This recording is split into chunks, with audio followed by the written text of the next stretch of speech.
Pemirsa, pawai takbir Idul Adha 1440 Hijriah di Banda Aceh berlangsung meriah dan berbagai warga dari kawasan Banda Aceh dan Aceh Besar tumpah ruah ke jalan protokol untuk mengikuti dan menyaksikan pawai obor serta mobil hias.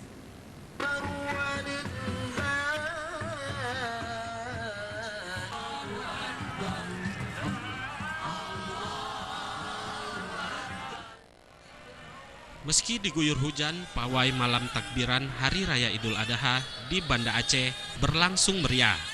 Ribuan warga Banda Aceh dan Aceh Besar berkumpul di depan Masjid Raya Baitur Rahman dan jalan protokol untuk menyaksikan pawai obor serta mobil hias.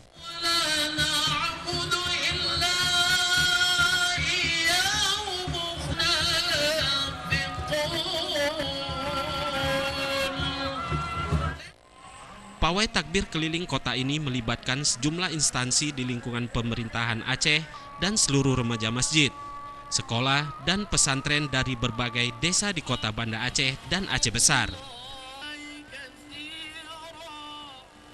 Seremonial pelepasan pawai sendiri ditandai dengan pemukulan beduk oleh PLT Gubernur Aceh Nova Iriansa, diikuti oleh Wali Nangro Aceh Malik Mahmud, Ketua DPRA Sulaiman, Wali Kota Banda Aceh Aminullah Usman, serta sejumlah pejabat dan tokoh lainnya.